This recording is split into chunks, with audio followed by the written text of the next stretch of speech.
Hey guys, what's up? In today's video, we are going to talk about how much money you actually need invested to live off of dividends. Now, the reason for this video is because I had a friend come up to me last week and she wanted to get to a place where she basically never had to work again.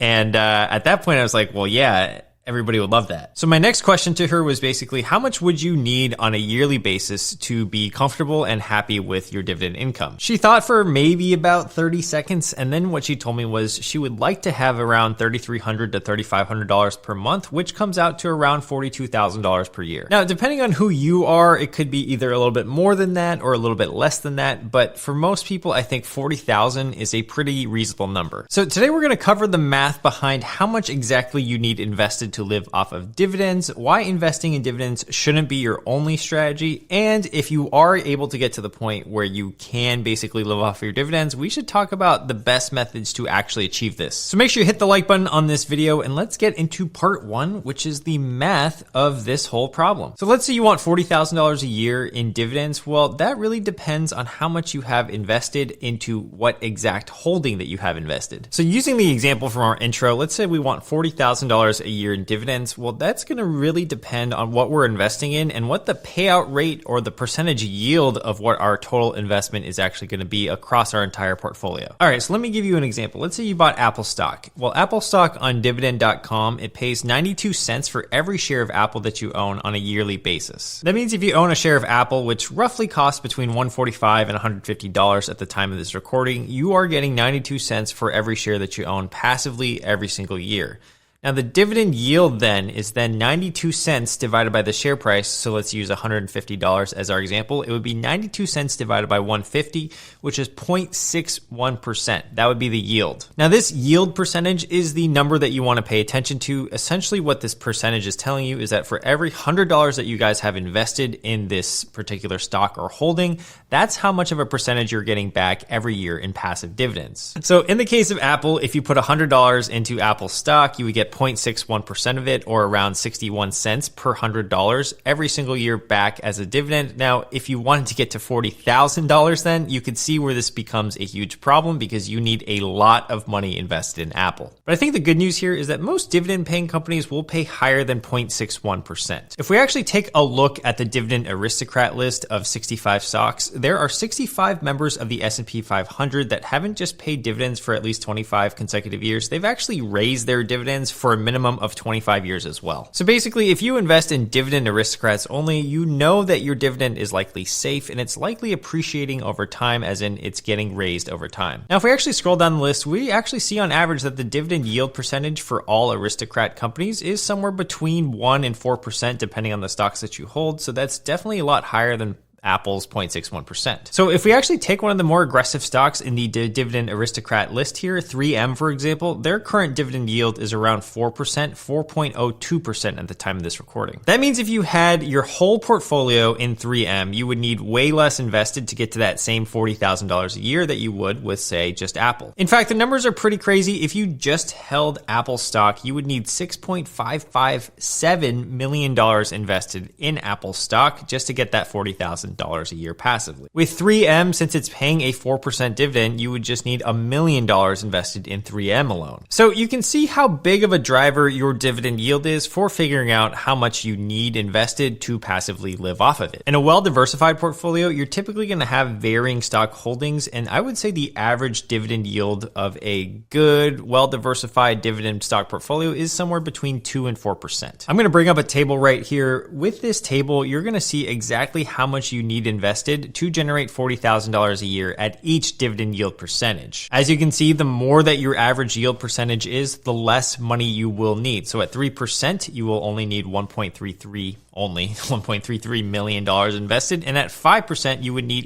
$800,000 invested to get that same $40,000 a year. But let's use the average dividend portfolio of 2 to 4% of a yield. That means the amount that you need invested is somewhere between $1 million and $2 million.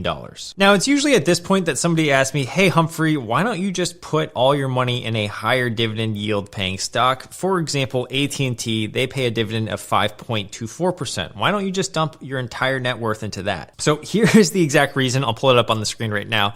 If you look at the past 5 years of performance for AT&T, and also just the entire performance of AT&T, you can actually see that they're just trading sideways basically since the year 2002. So to understand why this is trading sideways, we have to understand more than just market forces. We have to understand how a dividend is actually paid out and how it works. Companies often pay dividends to reward their shareholders. It's basically a percentage of profit that the company passes back to you. While a high dividend yield sounds good, it can actually hurt a future company's growth because they are basically paying out all of their profit instead of reinvesting back into itself. So companies with high dividend yields are basically telling you that the management thinks that it's better to just pay out dividends rather than reinvest in itself, which speaks volumes about those businesses. And that kind of gets me into part 2 of this video, which is the harsh truth. So here's the harsh truth of dividend investing that people don't really talk about on YouTube, with the exception of Larry Chung. He is a CFA that has made a few videos here on YouTube about dividend investing, and I found one of his insights very powerful that I want to share with you guys today. Basically, if we take a look at the financial data across the United States, we'll see that the median net worth and the average net worth by age group in the United States is going to be quite low. You'll see that if you're the age of less than 35 or younger than 35, your average net worth is $76,300, while your median here is $13,900. If you're between the ages of 35 and 44, your average net worth is $436,000, and when you reach your mid-40s and 50s, it becomes $833,000. Now, you'll also notice the difference between the median and the average net worth in this table, and the reason for that is that wealth is typically skewed toward the higher end of the spectrum,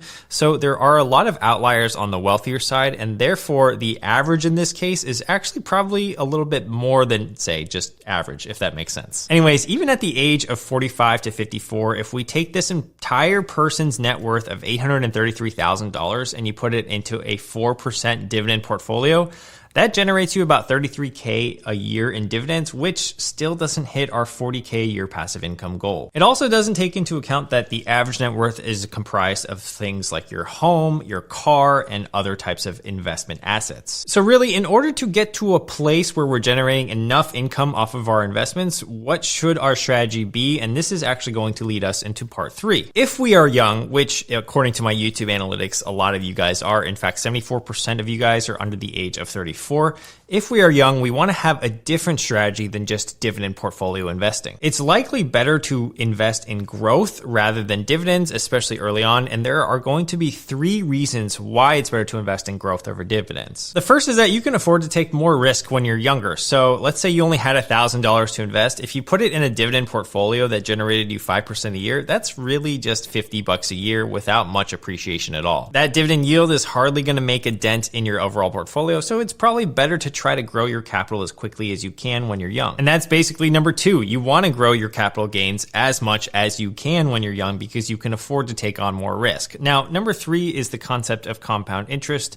The earlier you get started in investing and grow your capital to a sizable enough figure, the more that compound interest and time is going to multiply that original size of your capital. Basically, you want to be building up your total investment balance using time as an advantage here. So therefore, the strategy should be the other way around. When you are young, you are trying to build up your investment portfolio as big as you can so that when you are older, you can convert it to something that pays you a little bit more consistently and safer, like a dividend stock portfolio. That's because when you're older, you have less room to make mistakes in your investment portfolio. For example, let's say you're the age of 55 and you've YOLO'd your entire net worth into AMC like about 2 years ago, you could be in the dumps and your retirement would be threatened. Ideally, while you're leveling up your investment portfolio, you are also diversifying across different types of assets such as real estate, bonds, CDs, any alternative assets that basically can pay you a little bit of income while you're still growing your total investment portfolio. All right, let me share with you guys one more table that I found, and this one comes courtesy of financialsamurai.com. By the way, I will link financialsamurai.com and Larry Chung's video in the description below if you'd like to check that out after this video. So basically what this table shows you is that for his entire investment portfolio of, let's pretend it's $1 million, he would have 60% in index funds, 20% in bonds, which I don't really agree with, but I'll save that for a different video, and 20% in individual stock selections. So for the 20% of his individual stock selections, the 200K, he suggests to split it up in this manner. You can see that when you're below the age of 30, you're going to be basically 100% in growth stocks for your stock portion of your portfolio. Now, when you hit the age of 31, that's when you can start easing dividend stocks into your overall mix. Now, there are a bunch of different ways to create a portfolio. This is just one method. And a quick disclaimer, guys, whenever you're watching a YouTube video on YouTube, for example, and they're trying to give you suggestions on how to invest, know that it's basically a blanket statement, or it's a video targeted at the general masses. It doesn't mean that it's exactly right for you. You need to really do your own due diligence. You need to check out what your risk tolerance is, and you need to figure out what your time horizon is when you're investing yourself. So whenever you are watching something like this video on YouTube, make sure to take it with a little bit of a grain of salt, and make sure to do some critical thinking, because it's going to really help you figure out what decisions are good for your own portfolio. All right, now for part 4, which is my favorite part of the video. It's probably the most important, but many people will think it's boring, but it's actually called tax considerations. Now,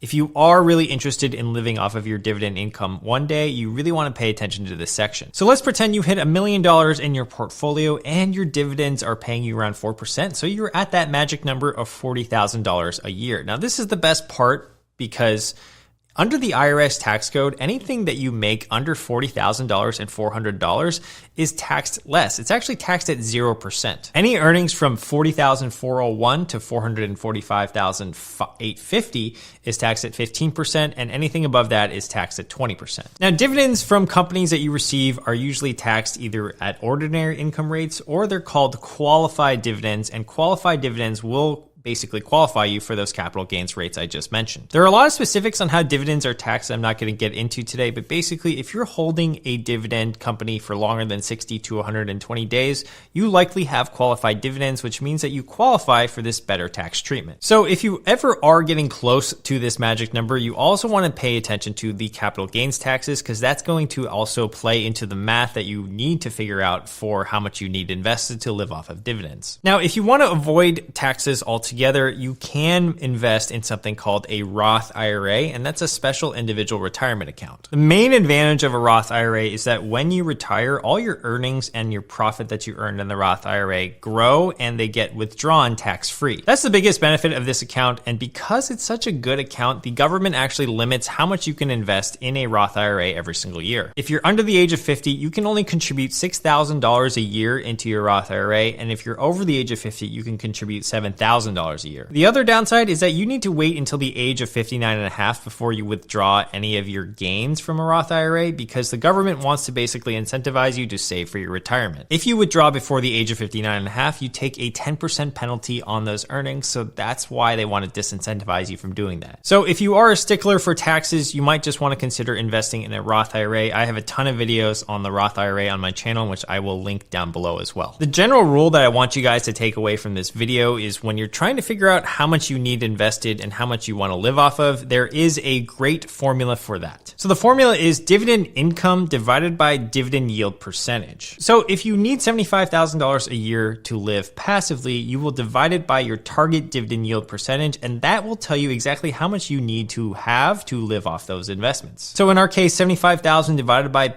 5% or 0.05, you got to move the decimal over. That's $1.5 million that you need invested to generate that $75,000 in passive income. That's the formula that you hopefully take away from this video. So let me know what you guys thought of this video. How much do you guys want to live off per year? Let me know in the comments, or just send me a DM. I'll make sure to link those videos right here that I was talking about, the Roth IRA, as well as how to build your own portfolio. If you're new to